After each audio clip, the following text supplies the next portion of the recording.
All right. Welcome back, everybody. This is episode 4 of the Lore Hero podcast. We have all of our lovely hosts with us again today. 760 Creations, myself, Asai, and Jason Paradise. How's it going today, fellas? Going good. Going good. Yeah. I think we got a really interesting topic to move forward with today. And I kind of wanted to talk about, the guys who first developed the Guitar Hero games and kind of set the way for the series' success, Harmonix. So I remember hearing about that, Guitar Hero is Red Octane's, that's like their golden child. That's their game. And so they hired on guys who know music, Harmonix Game Systems. And so they hired them to develop the game and make their vision and all that stuff. But also with that, they and by they I mean Red Octane, they have a good understanding of rhythm games in general. And so they wanted to clone Guitar Freaks essentially and bring it over to the Western scene. And so that being said, the whole philosophy behind it's interesting. As time went on, Harmonix's philosophy towards the game and their feelings towards it have kind of shifted a bit. And we dramatically changed. And I think in 2021 it all became clear because but we'll get to that thing that happened in 2021. Yeah, we'll get to that. the big event. Yeah. Yes.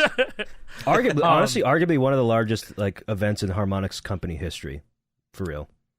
Yeah, because up until then, when a developer talks about their work and all this stuff, you don't really hear, unless it's a game like fucking Call of Duty or something, or a household name video game, you don't really hear too much talk about, I guess the bad side of, or their bad experiences or how they really felt about making a game.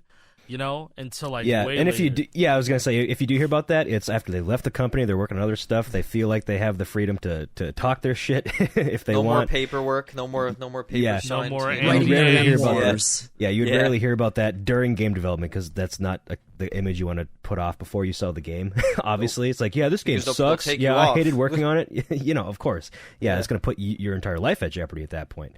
But so let's get started with Harmonix early days. The earliest games that I know of them producing was Amplitude and Frequency. Those are the first kind of big ones that I recognized from them. Same. I only have played Amplitude, the PS2 version, for maybe 30 minutes, just because I was curious about what it was like.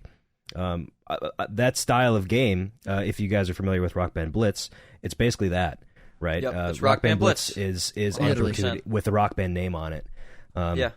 So you have this little rocket ship guy, and you're going down a track, and I believe there's 3 buttons you have to push, a left, middle, and a right note coming down the screen, I guess, and you're supposed to push buttons on your controller to hit those notes.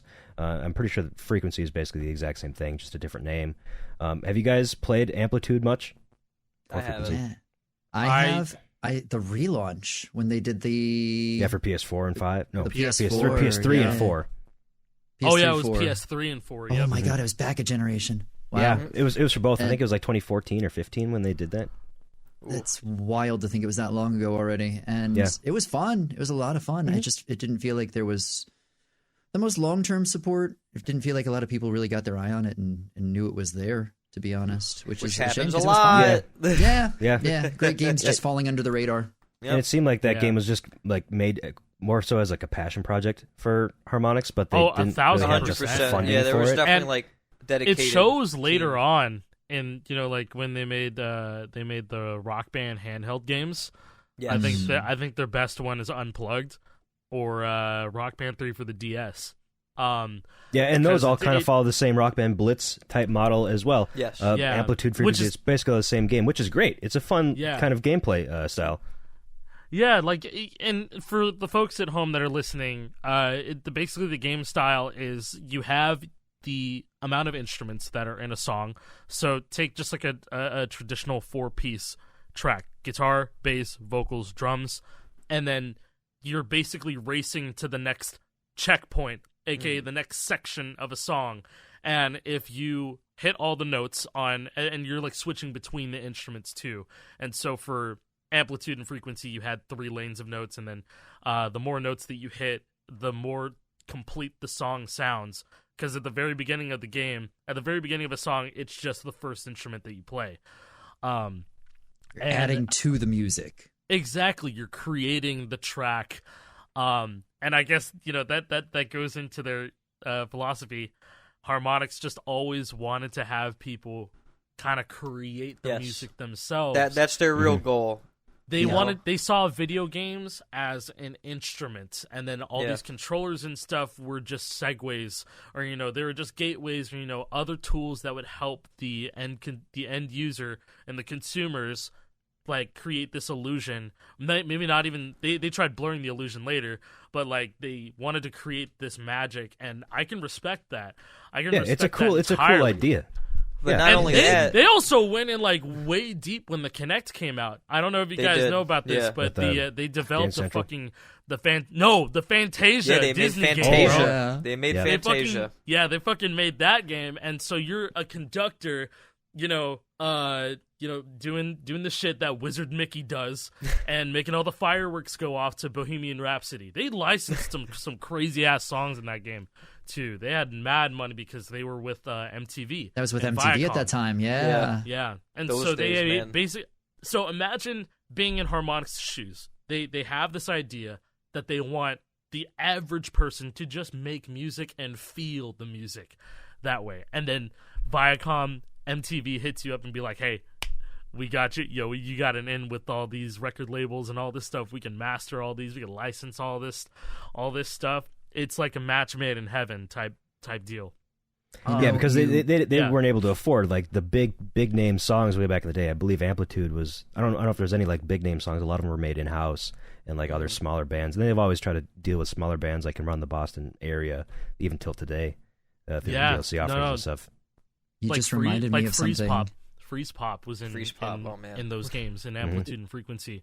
And, people know them because of, Rock Band DLC and the Guitar Hero 1 and 2 bonus songs. That weird Guitar Hero On Tour bonus song, and that wasn't even Harmonix.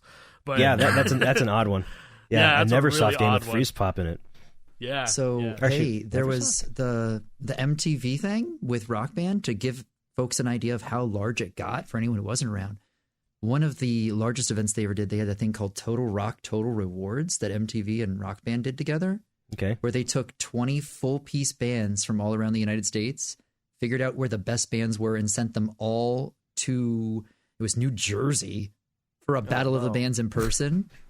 This was 20 different bands, all got sent from Rock Band to an MTV event that was actually going to be produced for TV, and they ended up not doing it. But they still flew us all out.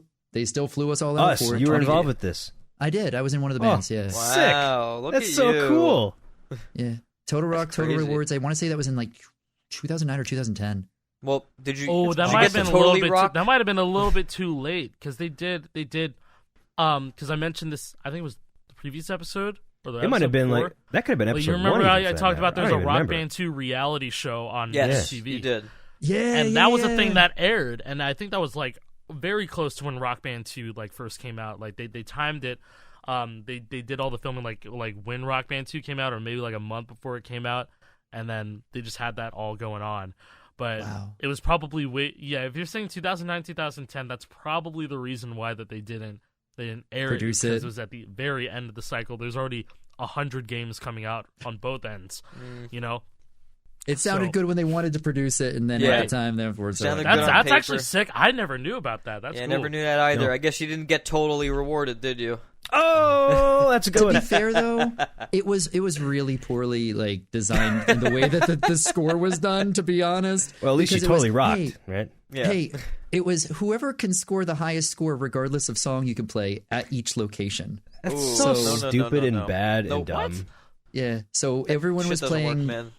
Marvin Gaye was the song everyone went to, and just because it was the easiest to get a full band easy score. I can see that. I was gonna you got to go like Panic Attack, right? You got to go like Painkiller. When you're playing in a bar when nothing's calibrated right, because there was was one venue it was 20 places around the country, right? So the closest to me was in Miami. So myself and a couple other people in Florida drove from Orlando to Miami for a day trip just to do this. That's a far drive, Jason. Yeah, to play a song. Yeah. One song on Rock Band. Marvin Gaye. That's it. But it got us a trip to New Jersey. It was done at the Harrah's, I want to say. It was one of the casinos up there in Atlantic City. Wow. Yeah. Sheesh, That's man. crazy. The craziest thing about that, though, and this is the reason I brought it up, was to show how much money they were injecting into this. Every band got their own limos. What? Like, they actually gave you like a rock star treatment type deal? They gave everybody rock star treatment. They threw us a giant like private party. There was this. It was absurd. It was really like. Dude, you drop a bombshell like every single episode. I know, with some crazy stuff. Meanwhile, I'm over here on public 97. access and the TV's turning off. All right. If I would have been born like 10 years earlier, I would have been so cool. I would have been just like Jason. I swear I got lucky though, like straight up, because that was the timing, that's right? really cool though. Yeah. That was really cool. Wow. Yeah, I don't think you've ever told that story. I never knew about that. That's wow. fucking crazy. I'll show you some pictures later. He's going to say something please. next week that fucks us up again. Don't worry. I got plenty more where that came from. Yeah. I wanted to jump in because mentioning how Harmonix's goal has always been to, give, I guess, normal people the ability to create music in a video game. We got to talk about the Fortnite stuff. Yes. Sure. Oh, yeah. Okay. Brand new. Yeah, breaking news. Because Harmonix is at it again. Finally, they're doing what they want to do. We don't know. Well, we don't know, but it's suspicious. It's very if it wasn't Harmonix, then there's no reason for Epic to have Harmonix, because this has Harmonix written all over it. And this it's their it's DNA, made in Unreal, it's them. right? Guaranteed. Yeah, wasn't part of their new description like working in Unreal and everything too? Yeah, because like they made Fuser in Unreal 4. Yeah, they made it in Unreal 4. And so that probably like set off some signals over, and like Harmonix and Epic was probably like, these guys. Oh, they're already using our engine. Oh, perfect. They like our engine, yeah. and they're making this music stuff. Ooh, yeah, they have some money, Harmonix. Too. You're mine now. Oh, we got Marshmallow in Pleasant Park. Hey, how about we have Harmonix do that stuff for us? Yeah. You know. Which, hey, I mean, for that, it's a great investment because they're really good at that. They're the best, Like, I can't deny that. It's not my cup of tea, but, like, they're the best at it by far. And this is probably going to be just for the video watchers, but I'm looking at what the hell this is, and it seems like they are you're able to create your own drum sounds or drum VSTs in fucking Fortnite. Like, Crazy. what? Wait, what? Yeah, you can compose your own music almost. Let me go ahead and just repost it in this VC chat. Oh yeah. Oh wait, no, yeah, okay, never mind. Yeah, it's fine. Yeah, so Jason, look at that. What is? Yeah, dude, this is it has to be Harmonix. Like, who else would do this? Yeah, this is nobody but Harmonix. This is like the reason that Epic bought them is this right here. I guarantee it. And if it's not them, please correct us, and we must find out who did this. Yeah, if it's not Harmonix, Epic, you need to drop them because they're not doing anything for you. This is what Harmonix is built to do. This has to be when they purchased Harmonix. They said it was to create musical things in Fortnite. Yes. And now this is the beat of your own drums. Yeah, at the time we all thought, because this obviously wasn't even a thing that nobody knew about, but it was like, oh well, they're just going to do more Fortnite concerts. Boring. Yeah. Well, from what I understand, the concerts were kind of cool. Actually, I don't even. Play they were Fortnite. cool, but they're already doing it, so why they need Harmonix? Yeah, right? that's true. I'm actually scrolling down, and there's a reply saying, "Is this what Harmonix has been working on?" Who tweeted that? Because that's where I first saw it.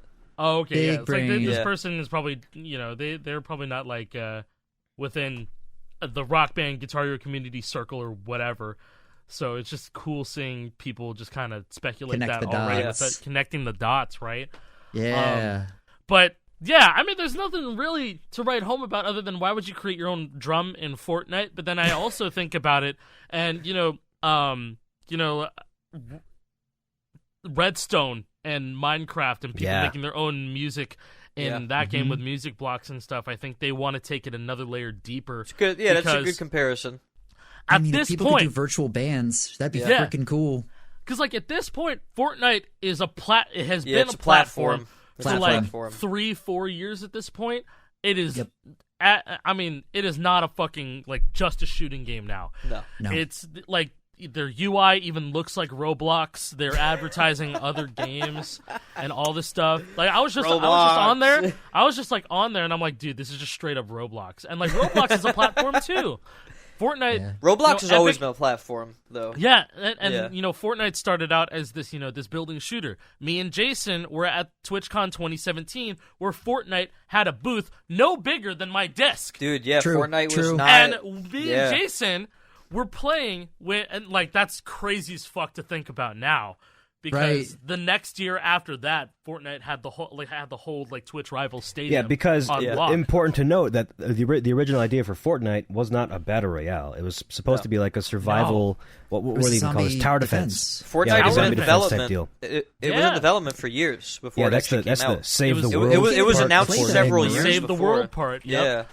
And I remember seeing. I had a Game Informer. Game Informer. From 2011. That had the cover of Fortnite, and I was like, "Oh, that looks kind of cool." Yeah, this game, 2011. It goes deep. I remember hearing about this because it was like the same studio. It was like right after they shipped like maybe Gears 3 or maybe Gears of War Judgment or whatever. It's like, oh, Epic Game Studios working on their next game, Fortnite. I'm like, oh, cool. I like Gears of War. Maybe I'll check this thing out.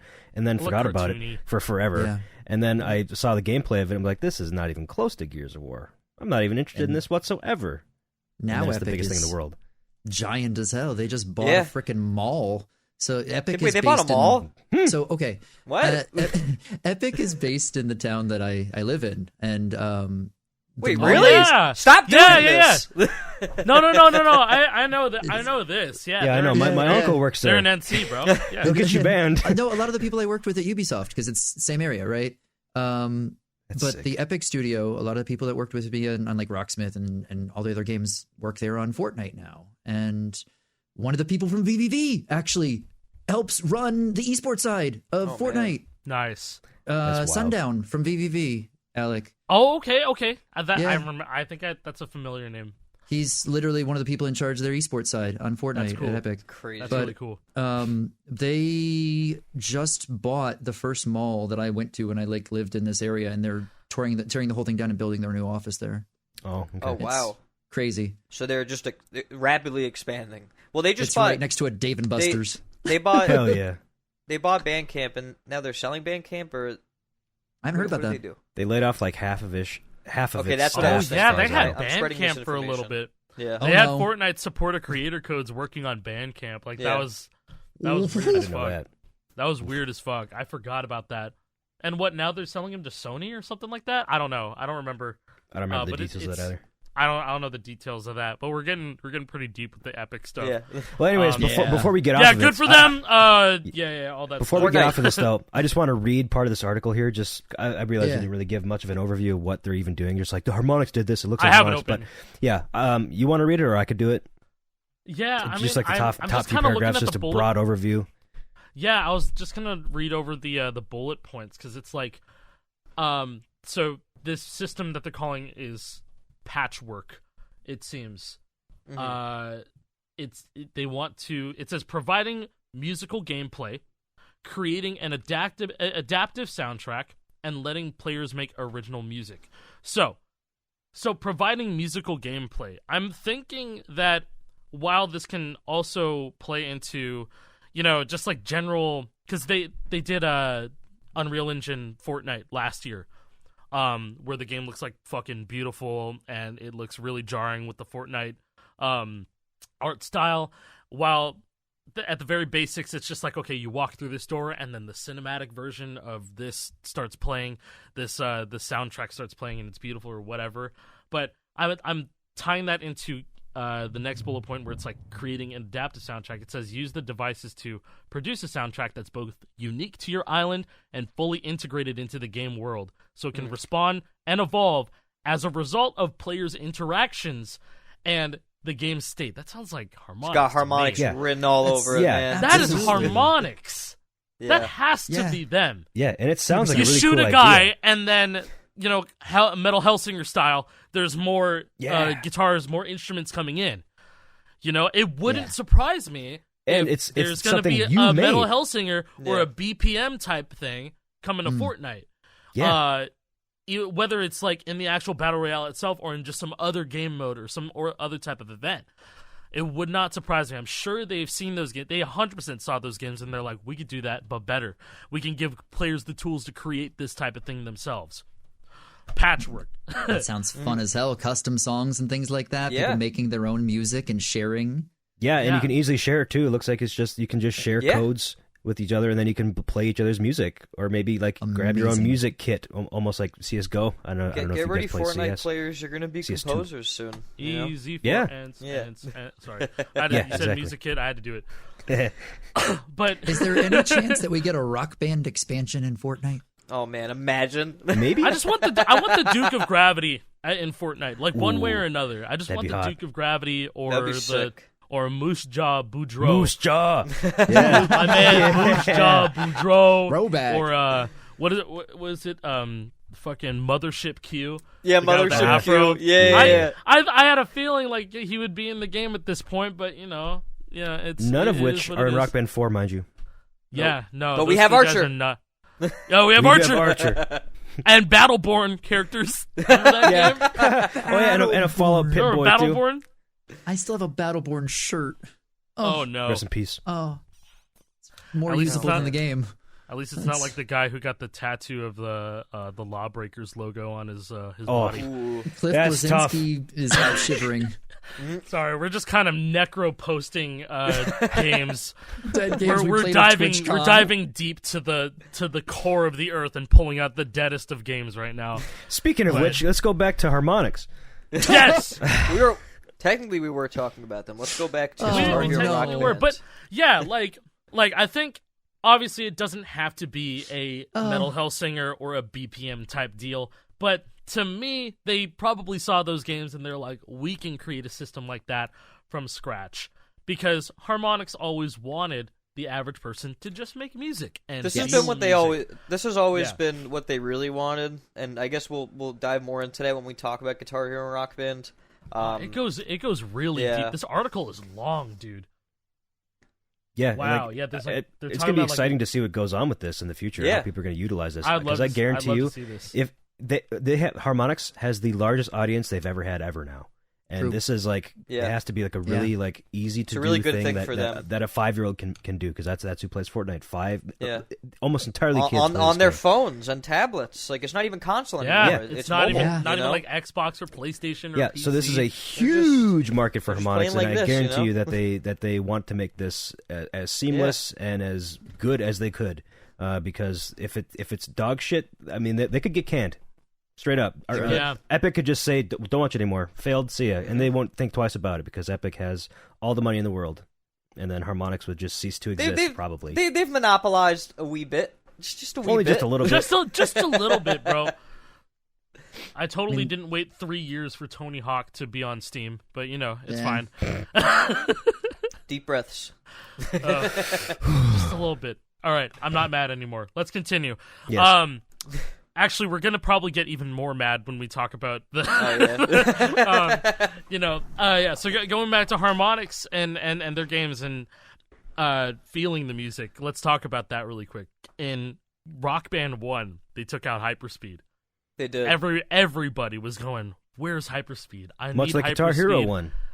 Yep. Yeah, it's like Guitar Hero 1 had no hyperspeed, but then apparently it was a deliberate decision in Rock Band 1 because they already made 2 games that had hyperspeed in it, Guitar Hero 2 and Guitar Hero 80s, right before they went on to do Rock Band 1. So it's like, well, you already did this before. Why is it gone, right? Yeah, it made no sense. It made no sense. I don't have a source for this, but like you can't change the fact that there is no hyperspeed in Rock Band 1.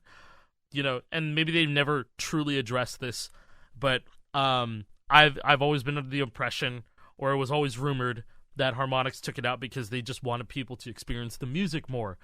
As you can tell, folks listening at home, this is a very common theme with Harmonix game systems. They don't exactly care about the people who are good at the game. No, they do not cater towards the top 1% of best players. They cater towards the 99% of casual players. Pretty much everybody in this call, we're not catered to in that regard. No, and you know what? To an extent, that's okay. But absolutely, there's also we're also very vocal people in that regard. There actually is one time that they did try. I'll give them credit for it. And they tried to do an outreach program with their community team where they were trying to feature content creators in Rock Band 4. You had a fucking Rivals week. That's right. Yeah. I remember when you streamed that too, because that's around the time when I had first found you. Yeah, they had reached out to me and said, "Hey, we'd love to feature you in your community in Rock Band 4 for Rivals this week." And I got to choose the songs that were for the league that week. And it was really cool, as a way to integrate, but nothing ever really came of it. It just felt like it was a one and done. Did they give that opportunity to George as well? I think they did. I don't know anybody else they did that with, and That's I don't know if they weird. were I want to say UCOG had that too. Because George only played Rock Band 4 for a while. I mean, he was like killer a year at it straight. too. Yeah, he was the king of Rock Band 4 for a long time. Yeah, absolutely. I legitimately don't know. I'm going to look it up though. I'm curious. Yeah. But it's a too little, too late thing in a sad way. Because they had so much time to do that beforehand. Unfortunately, right? Yeah, with the uprise of Guitar Hero and Rock Band streaming, really coming back, it made a big statement that they were willing to reach out to you to try and make it a relationship between the content creators and the game. No other game really did that. And that's kind of the curse here. It's the new age Guitar and Rock Band games are kind of ahead of their time a little bit, but I wish that happened a little bit more. But I think at the same time, they didn't have Rock Band 4 didn't exactly have the resources to keep it fresh all the time, other than providing DLC, which is extremely it is so weird nowadays that there's DLC that's still coming out, but most of the time, 60% of the time, it's all rewinds. They're relicensing stuff from Rock Band 3, but they're never disclosing the fact that it's a rewind because as of late, this is maybe the last 2 months or so. It started with Roundabout, I believe, and so usually they put out a teaser, and not a teaser. They usually put out an announcement, say "Hey, these are the 2 tracks that are coming out," and before. They would say, "Oh, this is a rewind from Rock Band 1. Oh, this is a rewind from Lego Rock Band," with a little rewind logo on top of the songs. But then they started relicensing Rock Band 3 stuff, and I don't think they're doing more Rock Band 3 rewinds than ever now, because that was the last game that they were able to be licensing. That export ran out at almost 3 years at this point. Yeah. Yes, that's right. That's the only export that I don't have. Fun fact. What? What are you doing I have all the yourself, other ones. Bro? I don't give a fuck about Rock Band 4. I'm sorry. You can still get it. There was a way that people were able to just buy extra codes, and really. There's codes out there that exist where you could get a legitimate Rock Band 3 export for Rock Band 4 right now. But apparently they're super rare at this point. Nobody really has them. So if you do want to get it, it'd be a couple $100. So, Jason, I'm reading the article. And I'm looking at your pics, dude. Seeing Clouds Over California is like a nostalgia bomb. Oh yeah, by Devil Driver, Sleepwalker, by Megadeth, obviously. Constant Motion. Yeah, it's 2017. Yeah, I found a blog post when I was in it, but I can't find one for you, Cog. I did find a thing on Reddit. I found one on Reddit where apparently Mad Catz partnered with you, Cog, to preview Rock Band 4. Oh my god! No. Yes. Dude, I think I was in a Skype call with him, and he's just like, "Bro, the game is so bad." He's like, "Dude," and to be fair, honestly, I don't blame him. The state that he played it in was the E3 build. Rock Band 4. Yeah. So it was 10 FPS background. The shit, it looks like a fucking PS2 blocks. game, dude. It looked really bad, and he was playing on a Rock Band 1 strat or something like that. Hey, buddy. No. But that he didn't. I think what I remember correctly is that he told me he didn't talk about it a lot because he knew that it wasn't a final version of the game. All right, that's what I think. It wasn't a final version of the game, and he just didn't have a good time. He didn't have enough good things to say about Rock Band 4 to really be talking about it. Yeah, you know what they say. If you don't have anything nice to say, don't say anything at all. Yep. Sure. Yeah, exactly. And like at the time, this is when GH3 Plus was out. Everybody was enjoying. We were all on that. Everyone was enjoying the uncapped note limit, tap notes, multiple set lists, even if it was DNA 4. Multiple set lists, all that good stuff. Like the 4,000 note limit breaking thing was huge, and everybody was now playing like old charts that had over 4,000. Notes. Yeah, and GH2 so like charts. everybody was enjoying that, and we weren't exactly interested in what Rock Band 4 was going to be like in 3 to 4 months, and which makes me think it's like, man, they really pulled the design from the bottom of the septic tank to make it look how it did on launch. Yeah, and like, to be fair, it looked way better on launch than it did in that E3 build. That E3 build of Rock Band 4 is atrocious. That looks terrible. Yeah, like unacceptably bad. Like it's surprising they even let gameplay show in that state. Yeah, I feel like they really didn't want that to be the case, but that's what they had, so they had to go with it. Yeah. And it's kind of evident from their like spotlight that they had on an E3 live stream in 2015 that they were really. I think they're really hammering down the fact that, hey, we're a smaller studio now. Yeah, I was going to touch on that and all that stuff. They at that point they really nailed that home. They like made that a point. They made that very, very apparent when they were being talked to about Rock Band 4. And so they were like, yeah, we're kind of like basically they're saying stuff like, yeah, we're kind of like an indie company now. We're a lot smaller. We're just kind of taking it back to the basics, Mm-hmm. So and they did. They really made it. Did. I don't think they said anything during that E3 time. When they're trying to hype up their game before it announced. I don't think they said anything about Pro Guitar or Pro Keys. No, maybe they just kind of brushed over it and be like, "Hey, we're just kind of bringing it back." Now we need two things. There was no hyperspeed in the beginning. There was no practice mode. That's the huge one for me. No practice mode. There was no practice mode. Why? And practice mode is broken. This is true. Yeah. Practice mode doesn't work correctly. Yeah, so there's a really funny, and this, I think it began in Rock Band 3, but... Yes, it did. Yeah, it's Rock Band 3. There's this ongoing theory, I don't even think it's a theory anymore, that, it's pretty obvious that, while practice mode is a different engine. It's a different engine entirely. It functions differently than the rest of the game. And while that seems kind of obvious, you're just kind of like, you kind of expect things to play the same as quick play or tour mode or whatever. But it feels like it's just completely different. Mm-hmm. The way that notes are hit, the way that the notes are synced up, all that stuff is just kind of all out of whack. And it kind of started a little bit in Rock Band 3, but in Rock Band 4, to this day, it's very apparent after the Rivals update dropped with practice mode. Is that how long it took to get practice mode? It took that long. It took that long. It was practice mode and fucking online quick plays. So things that Rock Band 1 had on release. Those both came out on the same. Oh my god. It was very close. I don't know if it was paired together in the same update. But they're close. But I want to say that they were very close in releasing. Correct me if I'm wrong.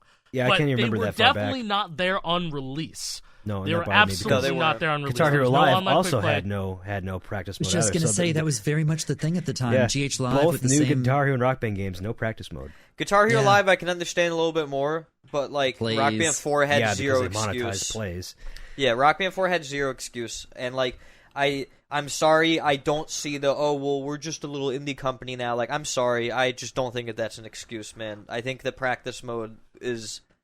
That's a necessity. It's a necessity. Like when Guitar Hero 2 came out, that was huge. It's like, dude, practice mode. Oh my god, because Guitar Hero 1 didn't I can get better at parts I'm struggling with. It's that simple. It made sense that they had Freebird in Guitar Hero 2 because that solo was like 3-4 minutes into the song. Yeah. And so it's you want to be prepared for that. You want to be prepared for that shit. And Jordan... Yeah, Jordan, dude. Like, you can't FC Jordan without practicing. Could you imagine trying to FC that and just waiting 2 minutes to get to the hard part and then trying to figure out a tapping method? And then immediately miss at the first or second note and then fail. And then you fail. You fail. Shoot. I don't know if we would have even been able to... you're saying figure out a tapping method. I'm thinking back to the first person who learned tapping and how true. they did that it. wasn't How would they be able to do it? That wasn't a thing. That Not was even Micro Guitar Hero Gamer. 1. I think was the name of the person who figured out tapping. Micro Gamer. Micro Gamer 2v2. I don't even remember. 2v2. Yeah. It was the first time my mind was fucking blown by a Guitar Hero video. Like, since just watching people upload good quality gameplay of Guitar Hero, but that one blew it out of the water. I think the video still exists on YouTube. It was the first ever everybody was posting Jordan runs, and it was either a pass or 95%. Yeah, and then this motherfucker gets 96 or 97, which is extremely high. Everyone's for the going time. wait, we gotta watch this video.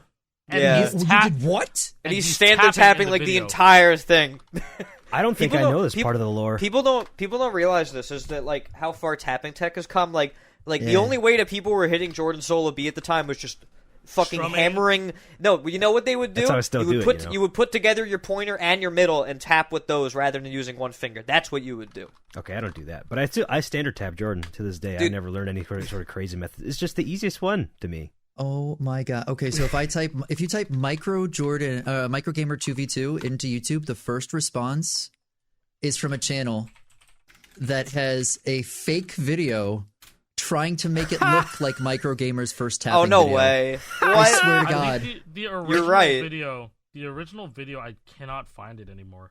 Yeah, but someone made a fake to try to make it look like it, and it's from 16 years ago. June 21st, 2007 is the date on this one. Dude, he was almost FCing Solo C at this time, and Solo C is arguably harder than B once you know how to hit B.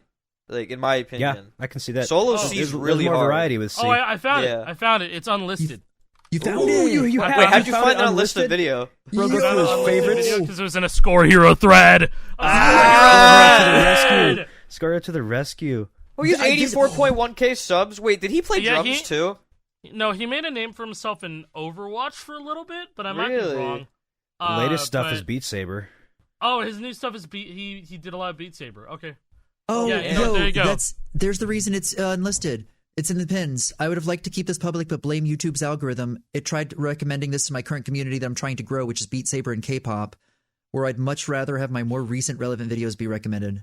I'd much rather have my more recent videos recommended. I get that. Okay, that's totally fair. That's totally fair. Respect. Their latest video was a year ago. There's another guy that found right. it through his favorites playlist. I'm scrolling down to the comments. I wonder what I have in my favorites playlist, dude. Mine got deleted since Elon Musk. This video is it's whatever. There's probably a lot of cringe in there anyway. Who cares? This video is important part of the lore because, straight up, this is what we have to thank for tapping in Clone Hero and everything modern day. This I was is where wrong. it started. He was the first guy to get 95. Everyone else was getting 91s or 92s. I remember Priest uploading a 92, and everyone was like, pfft. But then he upped this Micro Gamer 2v2, or now Aggro. Aggro-Gao? Is that Aggro-Gao? I don't know. I'm just going to say Aggro. Close enough to me. Because, Aggro. Oh, my God. All right, I'm looking at my favorites, and my earliest videos are Club Penguin music videos, because of course they are.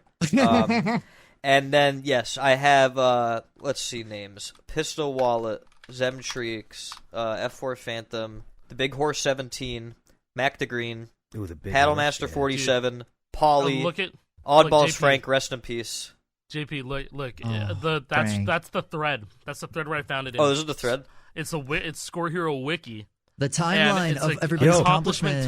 Cut this out. Cut this out. This is all us. This is going to be our script for the next 2 years. This is like Biff with the almanac, bro. Oh, dude, we just discovered the ancient tome. They have Riff in here. Rest in peace. What? Well, I didn't know about this, song. bro. Yeah, Riff, man. Yeah. So it looks like the first big FCs were by Crimson Monkeys, which sounds familiar. Yep. And then obviously, Chris for Life, Smokey Prague, Pope Mobile. That name sounds familiar actually. All right, hold on. Right before Guitar Hero 2 came out, which was late October 2006. Let's just go to that date on this here accomplishment timeline. All of this FC, that was the big accomplishment. Nobody had FC all of this by Seamus before Guitar Hero 2 That's came my out. man, El Scarecrow, baby. Yeah, that's my man. El Scarecrow. Haven't seen that name in forever. ES942 is El Scarecrow? Yeah. Isn't it That's the same person? Wait, Isn't no. that El Scarecrow? I'm like Scarecrow- 99% sure that's El Scarecrow. If it thought is, El I Scarecrow didn't know. was Drew. El Scarecrow is Am I confusing people? S942? I thought Have I been gaslit all these years? I didn't know they were unless different. I'm I didn't know they completely were the same crazy. people. If they're the same people, then I'm... Everybody talks both ES942 and El Scarecrow as like the same person, like in the same amount of praise. So that was my headcanon. Was I ever told anything different? My mind's about to be blown if that's the case. Like, if that's the case, then like, yeah. One of us is mind melted. Either way, ES942 is a legend. Yes. Wait, I could go ask El Scarecrow. He came back. He's active again. Guitar Hero on Tour came out before Aerosmith. If I'm wrong, blame me. Blame me, bro. If I'm wrong, I'm wrong. I don't have a problem with that. So I see on here, like, first Train Kept the Rolling FC by UCog Monkey, first GHA Expert Setlist FC.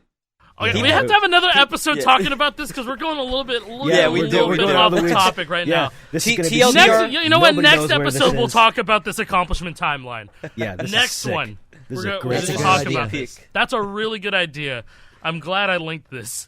Yeah, this is sick. Good. That was a really good find. Really good find. Yeah, that's how I found the Jordan video. So anyway, going back, Harmonix not liking players being good at their game. Okay, Rock Band 1 not having hyperspeed. Fucking everyone was mad about that, but we were still so engrossed in the series. We're like, let's keep on throwing money at Rock Band. The engine's good. The Run DLC's to the Hills. good. There's DLC. What the fuck is this Afterlife chart? Constant Motion Dude, just Timmy got and the FC'd Lords on of Rock the Band Underworld. 1 this year. Yeah. Right? Wait, really? Yeah, Who it never did that? happened until now. Yeah. But That's Steph. Steph? Yeah. Yeah, okay. Steph Yeah, got that by the shit. way, Stefan has hardware for me now, so... Yeah. Let's go. I wrote... I was gonna write some old reference on it, but I just wrote TY Steph. Yeah. No, but yeah, Constant Motion was just FC'd. And like, when we were at AGDQ. When we were at GDQ, there was a Super Metroid runner that used to play Rock Band, a lot of Rock Band. Ooh. And his name was Shiny Zenny. He made a lot of charts too. But he's a Super Metroid runner. And we were just talking, and I don't remember who said it. I think it was Zach that said it. And he was like, "Yo, Steph just FC'd Constant Motion on Rock Band 1." And then that's ringing Shiny a bell to me Zenny, now. who was running it, he was like, "Constant Motion FC on Rock Band 1? That's fucking crazy." And I was like, "Yeah, dude." Like even he knows. That's how. Even yeah. he knew. Yeah. And I thought that was so probably funny.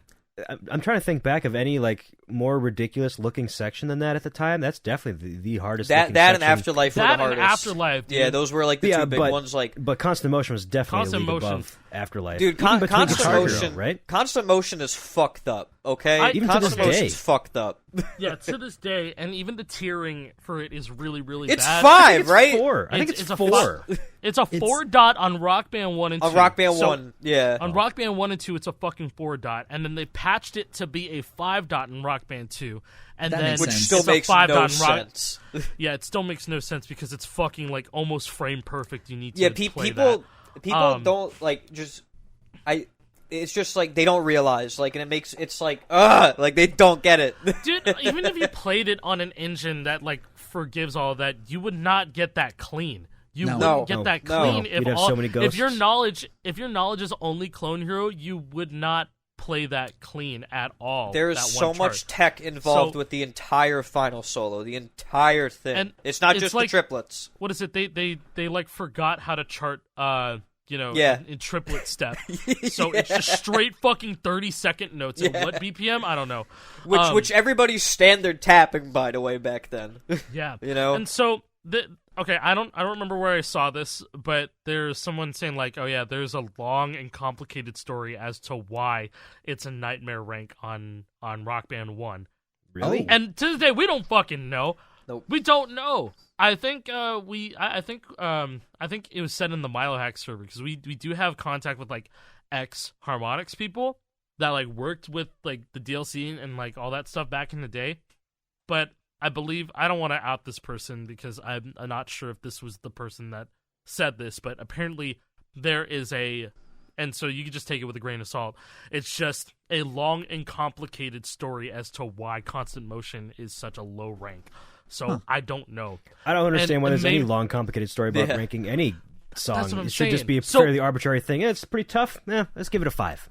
Or hey, let's give it a 4. And then maybe there's like, oh, maybe don't forget about that section. Let's drop it down. It's like, yeah, sure, okay, whatever. And then you have Rock Band. Then we have Rock Band 3 with The Look by Roxette on bass being Devil Tier. What does that mean? What does that mean? I never played it. I don't know. I think it's a joke. No, we load. Is it easy as shit? No. I think they got worse. Dude, it's a 0. It's a fucking 0. Okay. There's no reason. It's a Devil Tier. I mean, I know the song. I can't think of any sort of bass part that would warrant it being Devil Tier. So. It's exactly what you think. It's like, wait, I'm trying to picture the bass in this song. Is it really a devil? And it's like you'd be very, very surprised. See, it's just all these rankings. I've never really gave too much thought about it. It's just. If I know the song is hard, it's hard. I don't care what they say it is. Even to this day, I get a lot of comments when I'm going through Rock Band videos specifically about how people are like, yeah, there's no way this should have been a Devil Tier, or no way this should have only been 3. It's like, well, it was. I'll take your word for it. I didn't even look at it. I didn't even know what it was rated to be. All right. I don't even think you need to. You don't even have to look at the video itself. Just look at the thumbnail. That's the whole what? Song. It's just a constant stream of notes and it never ends. This is way over-tiered, but it does have constant strumming, is what the description of this one says. Maybe Harmonix is like, are these guys up-strumming on the bass? Maybe I could see that being a Devil Tier. The P bass. If you're doing it like that, but you get the P bass. Yeah, I've got one in my closet. Yeah, I got one right over there somewhere. I could see it being a Devil Tier for that reason. Maybe. No, they lost the plot, man, for sure. They lost the plot, big time with that one. But yeah, I mean, it just gets more and more cryptic with Harmonix, so I don't know. And so that's why I'm going to wrap around to what I was talking about earlier. The big thing that happened in 2021, there's a Vice article called The Oral History of Guitar Hero. Yeah. And down big article.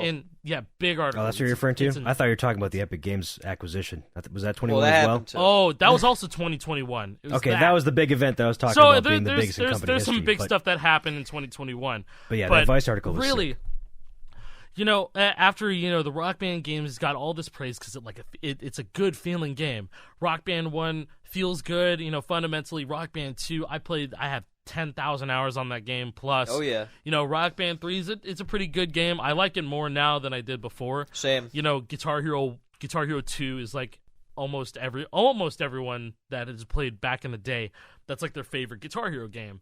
Before Guitar Hero 3 came out, or just in general, some people just played Guitar Hero 1 and 2 and then they just called it after that, and I get it. But, Guitar Hero 2 made a statement. It was a good feeling game, and that was pretty much it. If you were really good at the game, you got really good at the hard mechanics that the Harmonix games had to offer. If you watch some Clone Hero stuff nowadays, or if you have ever played Guitar Hero 3 ever, then you know that there's a lot of room for error in those games, and acquiring sloppier techniques or whatever. That's a whole rabbit hole and all that. But the fact of the matter is that during this Vice article, The Oral History of Guitar Hero, the CEO, the co-founder of Harmonix, just straight up, you can put this on the screen too, verbatim, is just going in. If you are good at basically saying if you are doing really, really well at Rock Band or Guitar Hero, it's the same experience every time. So it just downplays all the people who are passionate about their games for raising a decent challenge to them.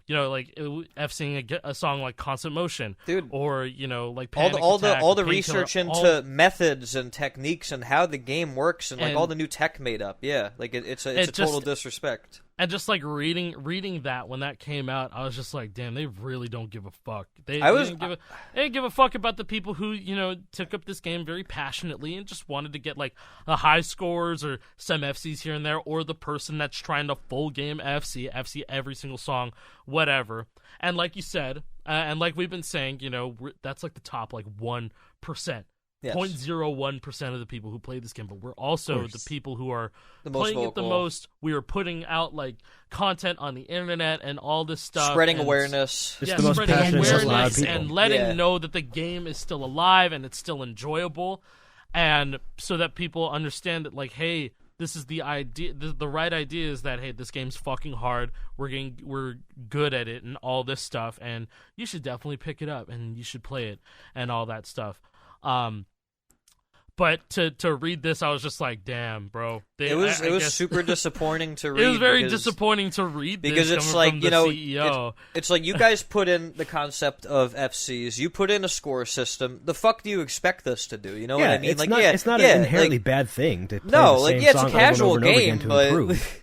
It's like they have at the time of this interview, they had Rock Band rivals. Yeah, that's the whole point of rivals. Like the irony highest of it score. all, you know? It's an awesome system of what a rivalry is. Yeah, so it's like it's almost like there's some sort of like internal disagreement about what people want the game to be, or maybe there's this overarching sort of ethos that they want to accomplish, but they also have to try to cater to the most passionate fan base, which is us, that want to go for high scores, or whatever. But they maybe to their dismay, maybe they don't want to do it that way, but they feel like they have to. I don't know. But they did just it's tough to tell.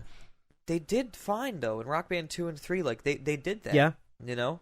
I think that what we're all kind of beating around that all of the 5-fret plastic guitar games almost have an identity crisis, where everybody attributes what they want to them, because like each one's different, and nobody gives the nuance to the intricacies of what's different between the games. Oh, it's 5 frets. That's the same. Play it. Okay, do the thing. Yeah. It ain't. Yeah, that's fair. Yeah, every game is very different. Well, for the most part, I mean, listen, Smash hits and are you good at Clone Hero? Boot engines. up Rock Band 3. I want to see how you do. I'm calling you out, man. Hey, but JP, bro, I don't like squares, bro. I don't like the square. I hate that I tried argument. doing that with people, and I got yelled at, so I wouldn't do that. I hate the whole like, I can't read it as well. You know, I'm getting bullied on TikTok right now. Yeah, direct all your complaints to JP's TikTok. He'll love it. Yeah.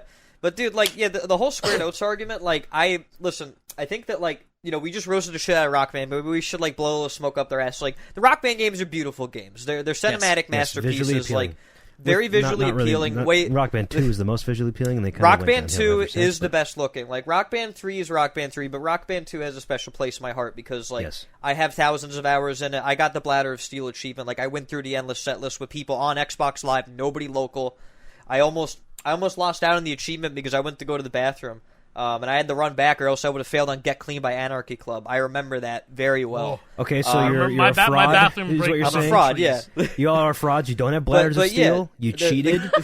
The games look amazing. Guitar Hero 2 looks amazing. Guitar Hero 3 does not look bad. It's different. It's a much different style. It looks good in its own way. Tony Hawk. I think Guitar Hero 3 looks great, man. I like the way Guitar visually 3 is works. fucking like, dude, beautiful. playing it on 360 like makes me realize, like, because we played it on PC and it looks like dog shit, and then you play it on 360, you're like, wow, this game actually looks kind of gas on 360. Yeah, there's like a lot of post processing going on with the 360. It just looks better. It was just a really good game. Jake, were we talking about like the feeling of like Guitar Hero 2? You know how when you activate Star Power in Guitar Hero 1, 2, and 80s, it has it's the like, shake. It's like a dude. It's like it feels powerful. Star Power. Really, the entire highway shakes. Same thing with like Rock Band 2 drums. When you hit the foot pedal, the whole thing shakes. Good. It feels good. The animation of like Rock Band 3. That's static. That's you know what?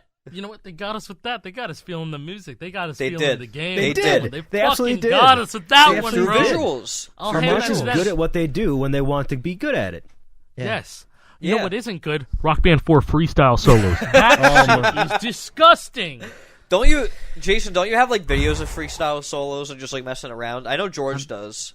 I'm sure there's something on there. Yeah. George had the ones that I was most familiar with. Yeah, George had the ones that like people found really funny because the Freebird one. Yeah, I mean, look, George is a really funny guy. Like, he doesn't play anymore, but like we love George. You know, like he's great. You know? One of Jake's most disliked videos is Pulse of the Maggots FC with freestyle solos. That I could go in for about 5 minutes on a tangent about why that video exists. Fucking go for it, man. There was an update. It was, I forget when. It was probably like early 2017, maybe late 2016.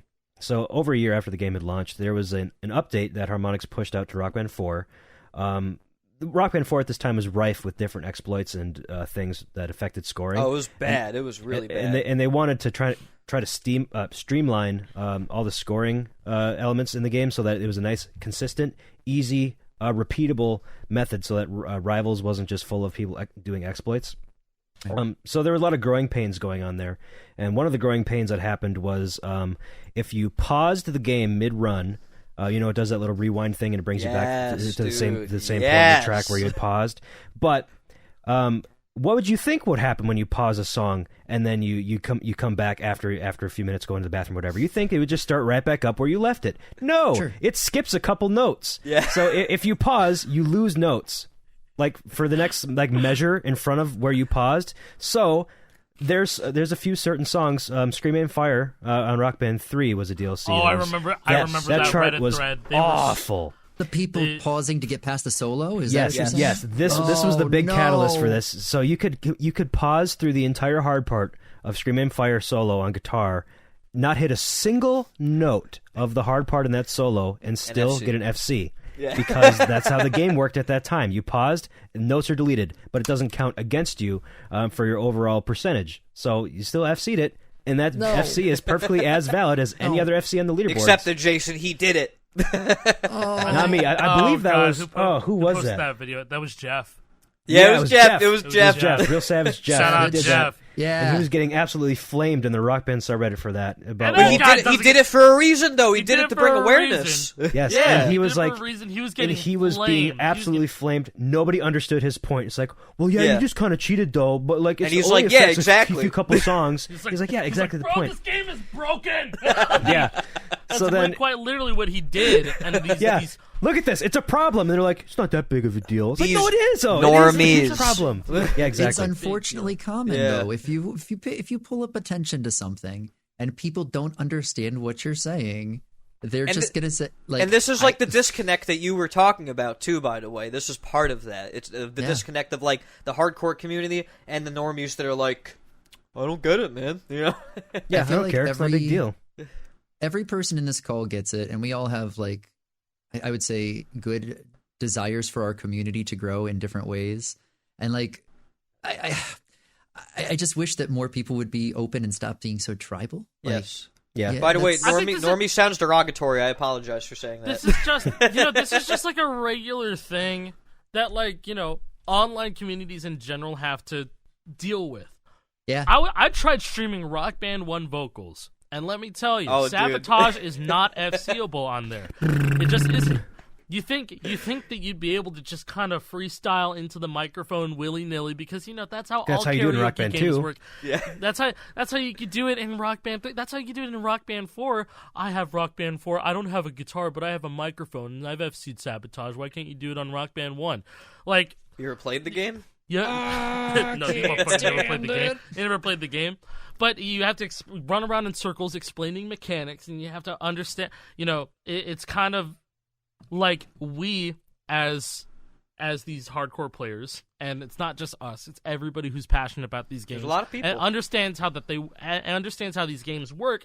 It's like we have to just start talking in circles. We have to just kind of push forward and just say this is hard for this reason, and they'll understand. One day they're gonna understand, because then or else we're gonna have Jimmy Bitchass doing this, and then this is the right way to play the game. Or hey, why don't you just do that instead of trying to focus and play it correctly? And that's where I'm going to end with that. Yeah, and that's where I'm going to end with that. Because I think that's enough is said there. I think you're right. Having to explain this to people is fine, because it's kind of unreasonable to expect everybody that comes in to have the fully equipped knowledge of each individual game's quirks and differences in their engines. You have to explain It's hard not to get frustrated after it happens so many times, and it's been happening since the beginning. We've been dealing with this the entire time. We're still constant in the community. Yeah.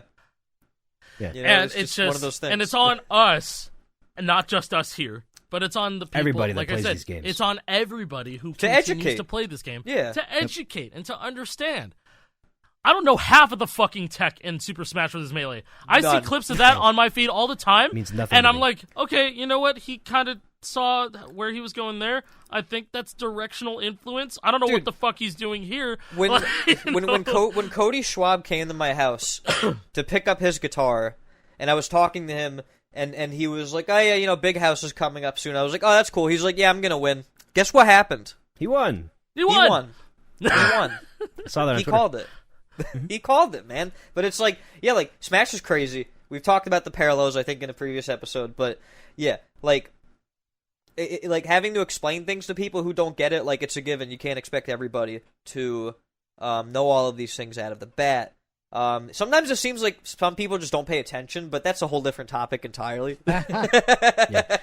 I won't go into that. I want to circle back to the Pulse of the Maggots video because I was still doing the preamble with that pausing stuff. Oh yeah. So that was the illegitimate method of getting an FC because you could pause through all the hard parts. But also, if you turn on freestyle solos, and you could just do whatever the fuck you wanted during that solo, as long as it kind of loosely followed whatever instruction they gave you, that would still count as an FC as well. So I had the first ever and only ever Pulse of the Maggots FC at the time. Will did it later. Yeah, Will did it. But I had the first ever Pulse of the Maggots FC on Rock Band 4 leaderboards. Yeah. As far as anybody knew, it said 100% right next to it. A lot of dislikes. Didn't they? Didn't they wipe the Rock Band 4 leaderboards after? Many times. They did. Yeah, they probably did like 3 or 4 they wipes. did many resets. Which is like, what the fuck? Just figure out the okay, maybe not figure out the illegitimate scores. It's a lot to do, but every time they did it, there was just another exploit that popped up. There's still exploits to this day, and that's why there's some Rock Band 4 songs. Dude, there's people roll back. People roll back versions to do the pause glitch again. I'm not going to name names, but if you know, like, you know. I think that still exists as far as I know. Yeah, not the same pause glitch I was talking about. There's a different pause glitch where like it affects how late you can hit a note or how late you can activate star power. So you can essentially get like an extra, I don't know, few frames on a star power for overdrive activation, so that you can get like squeezes that aren't meant to be possible. Because I'm playing through Rock Band 4 right now, and I'm finding a whole bunch of songs where I'm like 200 points down. I'm like, there is no possible way that I can fit another squeeze in here or there or there or there. And then it was brought to my attention by somebody else that's more plugged into this community that there's still exploits that are happening with rival stuff like that. SMH, you know what? dude. Good luck to you if you are Rock Band 4 pilled. Whoever is out there that's Rock Band 4 Hey, if you enjoyed a game, I'm happy for you. I'm praying sorry, for you. Like, I'm sorry that Xbox players can't get instruments. I'm sorry. Yeah. I'm glad you're getting DLC each week. Yeah, I mean, are they glad though? They don't seem very glad about it. It's like, who the fuck is this? Yeah, they don't seem glad. Okay. That's another good point to bring up. Is like people really aren't grateful for DLC like they used to be. I guess, right? Like, no. But if you look at the offerings, it's like, how do you get excited for this? I guess, yeah. Music is so subjective. It's the problem, right? It is. I can speak to this from releasing DLC on Rocksmith, right? When I was community manager there. And no matter what we released, it could be something that a lot of people wanted. There's going to be somebody that it doesn't do anything for, right? Yeah, and those folks are going to be the ones that are going to be outspoken that week. And you can't escape it. Yeah, so no matter what you release, there's going to be someone that's upset because, again, at the end of the day, music is subjective. Everyone has different taste. When CSC releases like monthly packs, people are like, no blank, you know, like every single release, which it's quarterly packs now. But yeah, every single time, like, no this, you know, and it's like, no, enjoy. But history repeats itself, I guess, is the bottom line, right? Like, it just keeps happening. I mean, it doesn't get more complex than that, because even then, you know, you look at other games and the content that they get, you know, it probably gets a lot worse than just music. Oh god, you know, there's a lot of people that think they know what game development is, and they think they can balance these things and fix these things and whatever. That's probably how we feel about League. That's what happened with H1Z1. Yeah, like it's just true. It could truly be much worse. And also, like, them releasing only 2 songs a week doesn't allow for a lot of variety. Dude, the fact that they're even releasing 2 songs is kind of crazy to me. I'm not I agree. I think it's drip feeding, but like, hey, it's better than nothing. It's over 100 songs a year. And people might not realize this, but like Harmonix doesn't make the Rock Band 4 DLC anymore. Like, they will do the audio. They will get the audio, and then they will pass it off to... handle licensing and stuff. So they'll hand it off to Rhythm Authors, and for those who don't know, Rhythm Authors has been around since the Rock Band Network, right? If people know who, we'll have to talk about that at some point too. But TLDR, it was like DLC, but not really. I don't know how else to explain it, because it was still DLC, but it was different. We'll see. I want to know so much about Rock Band Network because I feel like there's so much shit going on. Well, I know that Ganon knows stuff. Cyclops knows stuff. Like Ganon. I would love to know. There's this infamous story that Ganon has told me about a Brian Kahanik song that was supposed to be on Rock Band Network. I think it was called Bottle Rocket, maybe. That's the guy who made Gemini and Guitar Hero 2, by the way. Yeah. He made Gemini, which is a really good song, actually. It's a lot of fun. But like the guy kept revising the chart, and every single time, like, it was just getting worse. And so QA was kind of like a nightmare for Rock Band Network because you had a lot of people joining authoring groups, as they were called, like rhythm authors, who had musical experience but no prior experience with it was called note tracking. We call it charting now, but it was called note tracking or mapping or MIDI tracking. Authoring. Yeah, like Harmonix was very dead set on the term authoring. And rhythm authors, basically Harmonix kind of chose them as their favorite. I think that they had the most output. I think Addy Mills has like a spreadsheet of everything they did or something. But yeah, like basically, I don't know if he was rhythm authors, but he might have been a different one. I think he was a different charting group, but you're basically I know what you're trying to say. But like Harmonix kept rhythm authors very close, and they make all the DLC for Rock Band 4. That was a very long-winded way of explaining that, but that's what they do. And they have for years, right? Maybe like 3, 4, 5 years. A charter from our community is now a part of rhythm authors. As of a few months ago. Yep. Really? Yep. Is that public knowledge?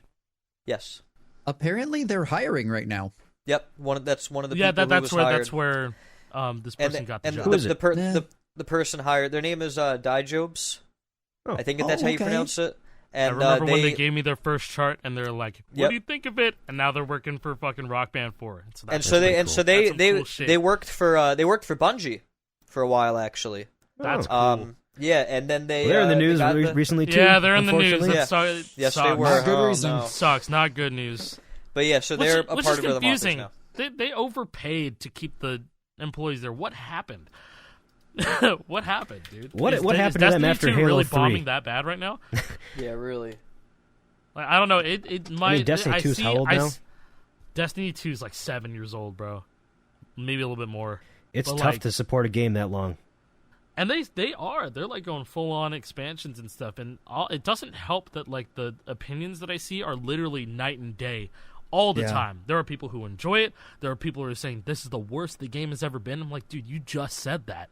Yeah, you just said that. What's happening? So that's happening right now with Counter-Strike. With CS2 releasing, a lot of hardcore people are like, this feels like dog shit. This is not CS:GO. I hate it. It's the worst thing ever.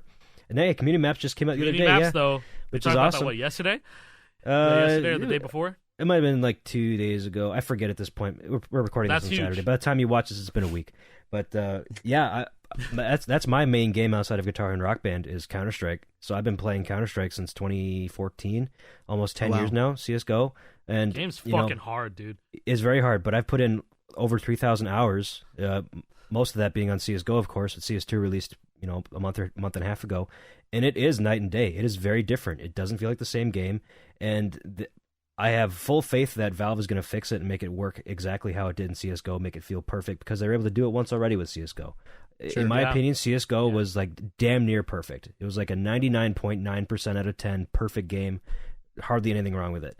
And now CS2 release, there's going to go through all sorts of different, the notions, man, all the growing pains, through all of that, exactly. But eventually, it'll become a good game again. But the point is, Halo Infinite, bro. Like Halo Infinite, it's getting good now after a couple years. I love that game now. Yeah, I've been playing it. And but the point is, I used to be really, really big on Halo, and I'm just like, I was super disappointed when Halo Infinite dropped because I was like, this shit is unplayable. There wasn't much to do in the game either, right? There's like 4 different playlists to play. Now they got a lot. They have a new season. They fucking have Firefight. They're fixing the the desync. All that stuff is huge, and like it just makes me happy because Halo deserved that. That is like a staple of the gaming industry. Halo. It was one of the biggest games at the time, and it has a huge name recognition. And ever since Bungie kind of left, they've been on a slow decline with the games. Yeah. Halo 4 wasn't great. Halo 5 apparently was really bad. And then this Halo Infinite was being, talked up to be this awesome, cool new game. It's been in development for 10 years or whatever it was, like 8 years or whatever. And then it came out, and it was just kind of lackluster. There's the whole thing, like they it was planned to be a hero shooter, and then they canned it, and then they rushed out something. And then it sounds like it went kind of through a little bit of development hell for a while. Figuring out what to do because the gaming landscape was just shifting. Bro, $500 million will do some real shit. That's some real ass shit, dude. Like, I don't know.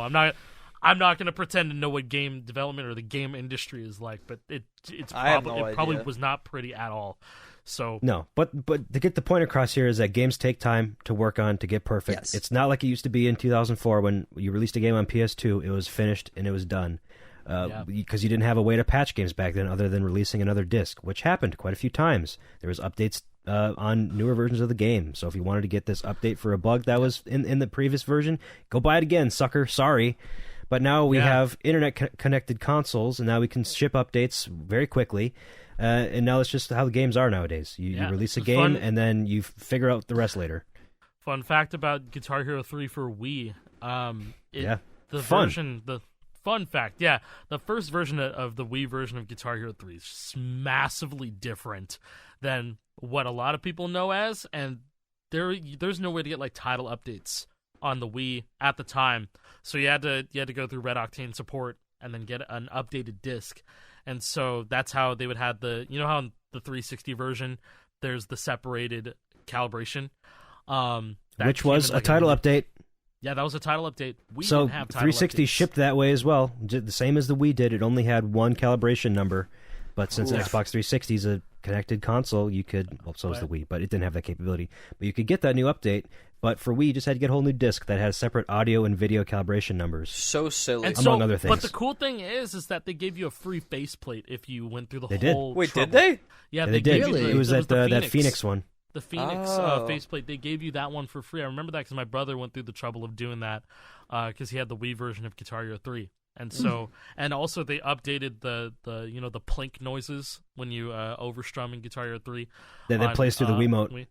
It plays through the Wiimote, and on version 1, it's the Guitar Hero 1 and 2 sounds, which I thought was cool as shit, but then they updated it to be the Guitar Hero 3 ones that everybody knows.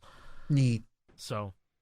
And I think it only had mono audio on release 2, so that update brought stereo audio. Oh, that's why it sounds so bad. Oh, yeah. I was just playing huge. Guitar Hero 3 on Wii U, and it's the version 1. Oh, you had mono audio then. And I was like, dude, this sounds like fucking crap. What is going on? Why. I was like, and then I go to calibration settings, and I was like, oh, yep, this is V1. this is the golden disc. And so I was like, yeah, damn. So that's always an interesting one to pull up because mono audio, bro. What? Yeah, how'd that even happen? I don't know. It was developing for the Wii Hard. I don't know if it was. I'm not sure. I don't know. Based on the fact that PS2 version at was the more time, complete, essentially. Yeah, it was because PS2 didn't have those problems, as far as I know. Well, I played on minus PS2. the calibration thing, but like calibration, but whatever. But you said development on Wii might have been hard, might have been easy. Don't know. I would say it's easy because if you went to Walmart in 2008, 9, 10, and you go to those bargain bins that had games, shovelware, there'd be hundreds of different just garbage ass games in there for $5. Oh, what was it? There was like some famous football player that had this really shitty ass dog football game.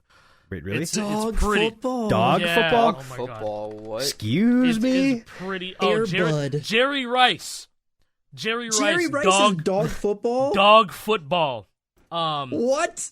And This it's news to shovelware me. for Steam and Wii. It's on Legendarily bad. It Steam? came out in 2011. It's on Steam and Wii.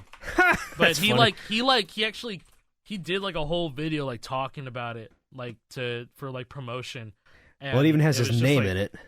Yeah, I mean, there's that. Jerry Rice He's dog not even football. really on the cover. It's just a picture of him and his dog, which is kind of sweet. But the game is like, bro, what is this? That's like one of the legendary shovelwares for Wii. How much is this on Steam? Yo, that Jerry cover. Yeah, It is $3 on Steam. I might just I buy feel it. like I should do it. It's too expensive, man. I have Is it $4.53 in my Steam wallet right now. Buy it. Ooh, No, Buy it's single player. It's single player. Parsec. Damn it. unlucky. And here I was hoping There's for a the demo, Lore bro. Hero You competition. don't have to buy it. I'm There's a buying it. demo. I gotta support my boy Jerry Rice and his dog Nidus. Nice. How do we get talking about this? Jerry Rice, everybody. Shovelware, Wii, whatever. Shovelware, Wii, You're Guitar talking Hero about updates. GH3 We're trying, being in trying mono. to backtrack here. updates being hard. Harmonix. something. I don't know. Yeah, how do we pull this back to the main topic here, Harmonix? Where do we kind of leave off? I think if we went that deep, I think we're good. Alex Tragopoulos does not like us. Yeah. Probably not. Oh yeah, he used to like Score Hero though. He did.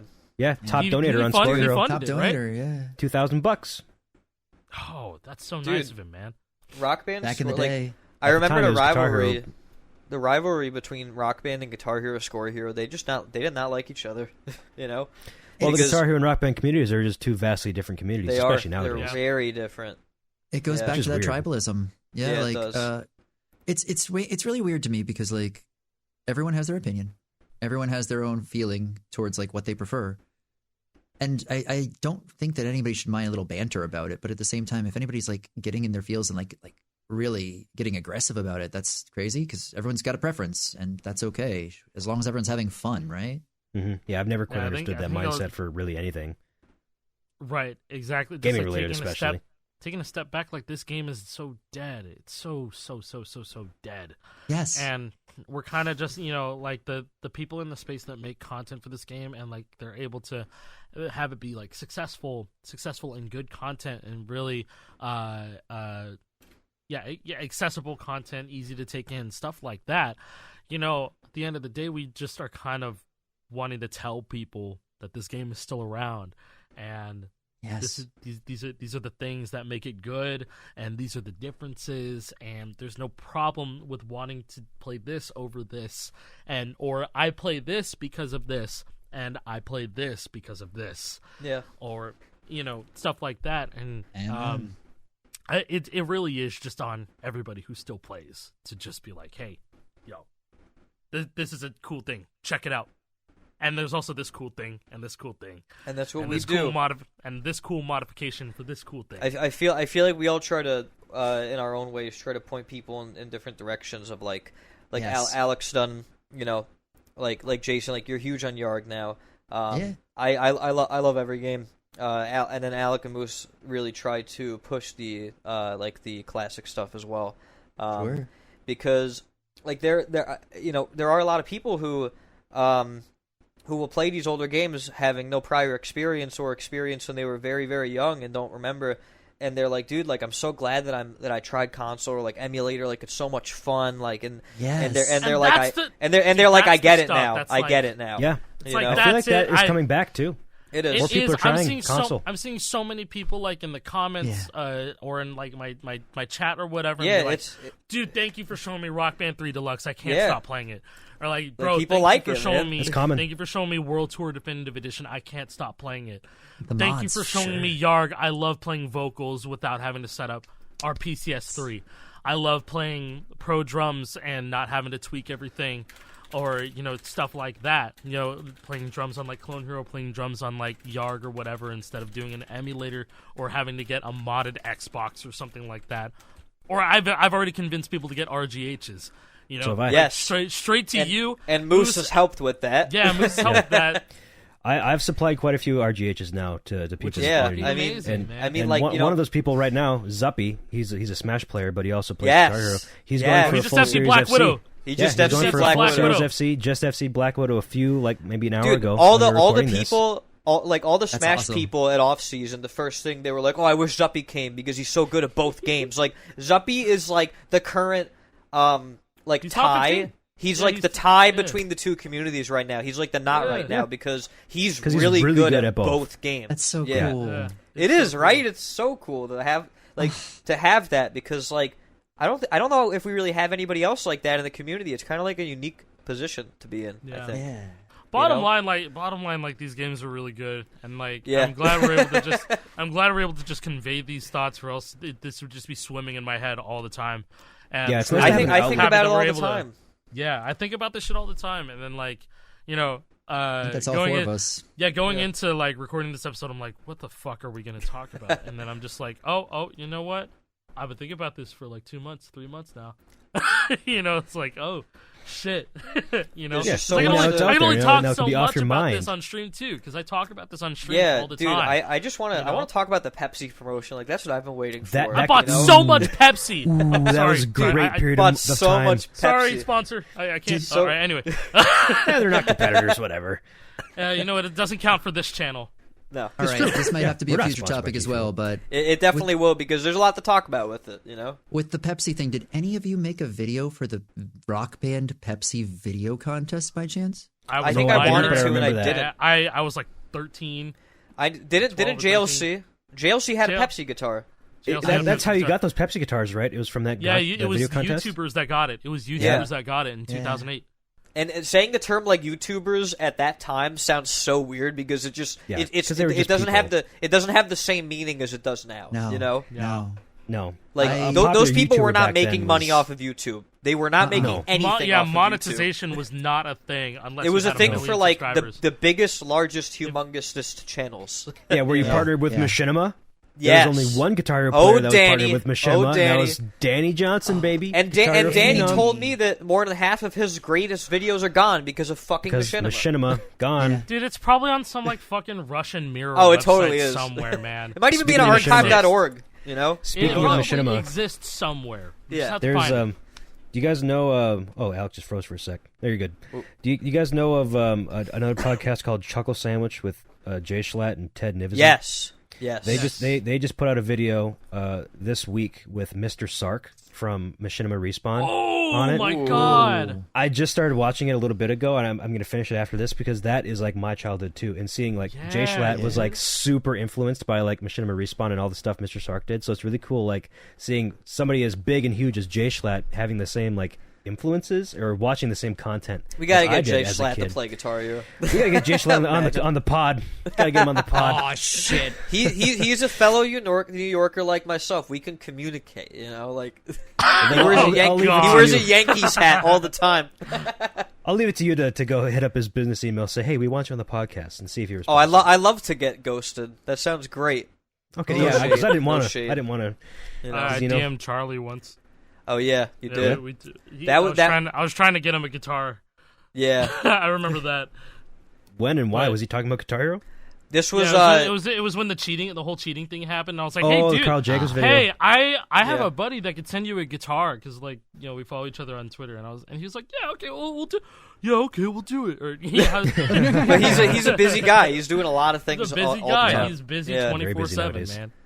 Between the comics, the esports, etc. Right. Yeah. Oh, dude, Moist Esports. Yeah, like he's a busy man. Busy. He's probably the best Florida man at this point. Well, you're a good Florida man. Wait, it was Moist Esports, and that went to Moist Moguls when Ludwig hopped in, but now it's something else, right? Now it's they're partnered with a company. Shopify. They changed the name. No, well, Shopify. Ludwig has his own company, that like talent company too now, I think. Yeah, off-brand. Cool. Those guys are crazy. Yeah. Honestly, inspiring, they move to be honest. Very inspiring. They do. It's amazing. Yeah. The whole mogul moves thing is like a very real. It's crazy, man. Super big. But and the fact is, I've heard them reference Guitar Hero a few times on the podcast, so there's a remote possibility that we could like somehow get something going on with like the yard. Dude, Slime and Nick were watching off season like in person. It was great. Like we're so niche, but like we're just kind of like. We are niche, sure, but the Guitar Hero name is very well known. Lives on forever. I feel like we're not giving ourselves enough credit, because legitimately, there hasn't been a new game in the franchise, but hundreds of thousands of people still every month watch the content from the people who are here in this chat. And we might have videos that fall off or miss or things like that, but we are keeping this community alive. And we're all approaching it from different angles. And everybody who still plays the game is keeping it alive in that regard, too. You don't have to make videos. You just play the game and talk about it. Tell your friends. You play it, you talk about it, whether it be in the comments, whether it be on Twitter, whether it be on wherever. And you talk to your friends and your family about it, because it's a good experience and it's a fun time. Because, like, that's what keeps it alive, truly. It's not just the people like us who had like millions of views on a video at some point. Got to get that casual side too. Absolutely, pull out some full band the next time you get together. Yeah, straight up. Yeah, I did that this year. My brother had some friends over to his place, and they know me as the Guitar Hero guy, because my brothers told them about my YouTube channel and stuff like that. And they asked me if I could bring like a full band set. Yeah, we're probably all the Guitar Hero. We're all the Guitar Hero guy to like among our friends, among people in our real life, of course. Yeah. So they asked me to bring over like a full band set, so they could play like Rock Band at my brother's place, and I did that, and they had such a fun time. They had a blast. I brought Rock Band 3 Deluxe, so they're playing Deluxe. But shiny. Because these kids are they're all younger than me by a few years, so they're like 21, 22. But they also grew up playing these games, but granted they're a bit little kids, like 5, 4, whatever. So maybe even they saw like their older siblings, such as my brother, watching me play. But even to them, these games still hold like a special place in their heart as something that they look back on fondly, even all these years later, because they see me and like, hey, you play that game. I want to play that game. Can we play that game? And it's cool to be able to provide that for people. Absolutely. And that's partially why I like selling all these RGHs too, is because it's the most delivering authentic experience. Yeah, it's delivering like a very authentic, full experience to people who either you never load up have those RGHs with all the games too. Yeah. No, I don't legally. Oh yeah, you don't load it up. Yeah. No. However, if people are interested in that, the RGH allows them to do that. They could have every Guitar Hero game. They could have every Guitar Hero DLC. They could have every Rock Band DLC if they wanted to. Yeah, in theory. it's theoretical. I couldn't tell them where to get that because that's unethical. But that's wrong, man. However, that's fucked up. If as long as they have the console, they can do anything they want with it. They want, not me, them. He's being a husband right now. Yeah, it's all good. Hey, you know what? I liked how this whole episode went. I like how it all went. So this is good. Before we hop out, this is a good brain dump one. Yeah, great brain dump. Sounds like we're wrapping up here, but I have one thing to do. You may notice I'm wearing a Tool shirt. I went to a Tool concert last week. Bonus story. Boy, do I have stories. So I get there around 7:30, right when the first band starts playing, the opener band. Guy named Steel Beans. He's a one man band. It was fucking amazing. Oh, wait, I know who you're talking about. Yeah, I've seen this guy. It is so sick. He sits on the stage. He has a drum set in front of him, right? And then he has a guitar sitting in his lap, and then he has a drumstick in this hand. Well, he's fretting on this hand with the guitar, and he's strumming and hitting the drums with this hand. His feet are going crazy, doing all sorts of things, foot pedal, hi-hats, all that stuff, and he's singing. So he's doing all the instruments at once. It was very cool to watch. Neat. Anyways, so then I get there, I sit down at what I think is my seat. Spoiler alert. I sat in the right row, right seat, wrong section. Right. Ooh. I was section 117. I thought I was in section 117, but I sat down in 116. So for the entire opener, I sat in somebody else's seat. They weren't there yet. They didn't know about it. But the people that I was sitting around were the stereotypical Tool fans. In a derogatory way, I can confirm that the stereotypes about Tool fans are 100% true. I witnessed it. They're annoying as shit. That sucks. Okay, so directly behind me in this other seat was like an older couple, like probably late 50s or whatever. That they're at this concert, and they'd be like, "Yeah, we've seen Tool like a dozen times. We've been going to them since like the early '90s, like '93. We used to see Maynard and the gang. His voice is still so great, isn't he great? His lyrics are quite something else, right? Just gushing about Maynard James Keenan. And then the other guy sitting right next to them is from Canada. He saw them live in Canada. They were there right before they came to Minnesota, and then he flew down to Minnesota to catch them one more time because they're that good, and he's just obsessed with this band. Which is fine, but it's annoying having to listen to all that talk going on behind me. Because, I mean, I enjoy Tool. I'm not a huge Tool fan. I just went there because I thought it'd be a cool show, and it was. Sure. But hearing, like, super fans, I don't know, it ground my gears because there's already, like, a preconceived notion about who those people are. But anyways, after the opener was done, there was like a 25-ish minute intermission between switching out, getting all the instruments ready for Tool to come on stage. And then at that point, there was the rightful owner of the seat that I was sitting in came by, and they're like, "Is this section 116?" I'm like, "No, it's 117." And everybody around me was like, "No, this is 116." I'm like, "Oh, guess I'm in the wrong seat then." So I got up, got to my regular seat, and then I sat down where I was supposed to be, and then like a couple of minutes later, Tool started playing. So I didn't have much time to acclimate myself to the new people around me. I was like, oh, thank God I'm away from those guys just yapping all day about how great Maynard is. So then I'm there. Tool starts playing. First song goes on. It was fine. And then song 2 is called The Pot. It's roughly about marijuana, right? So everybody around me starts lighting up their joints. So the entire place just reeks like weed, which is fine. because I would have preferred to smell that the entire show after instead of what I ended up smelling the entire show, which was a dude 3 or 4 seats next to me vomiting up the entire contents of his stomach onto the floor in the seat in front of him. I actually skipped a step. I ran into this dude when I was getting into my seat. He refused to stand up and make room for me to get through, and his wife was there just like, get up! Get up! Like, this dude was just sitting there like in a catatonic state, sitting straight, not My moving. man was cooked before he got there, that dude was way cooked. He was greening out. Yes, he was. He legitimately was. And then, That's insane. The dude eventually did get up so I could get through. And then that was the dude that ended up vomiting. And it was rough one. That's a bad green out, bro. Yeah. You don't ever want to green out. Can't handle it. No. Wow, he lost. Whatever I was smelling, I didn't know what it was for the first couple songs, and then there was a point where there was like some bright strobes going off, so I could kind of glance around. I was like, "What is that smell over there?" And then I looked, and there was a big pile of the most disgusting looking puke you'd ever seen. And then the girl next to me. Oh god. The girl next to me was actually part of that dude's group. Might have been like her dad or something like that, and she's like, "Somebody gave him a bad cookie." I'm like, yeah, makes sense. He greened out, bro. That and then sucks. She kept pulling out a little thing of lotion from her purse and applying lotion to her hands, and then just kind of sitting there, smelling her lotiony hands instead of this dude's vomit. Anyways, that was song 2 of a 2-hour set. They played for about 2 hours, so I had to sit there and smell that disgusting puke smell for approximately an hour and 45 minutes before I could leave. But it was worth it for the shirt. Yeah, my $50 shirt. Yeah, $50 shirt. $50 shirt. Ooh, that merch booth. They're milking their fans. Oh yeah, boy. $50 shirt, like $85 sweatshirt, but the posters, $85 for a regular poster, that's unsigned, $85 for a poster. It's cool. Not it's fancy. Not signed. I think it might have even been like a foil thing, so it was pretty cool. Unsigned. Okay. Yet.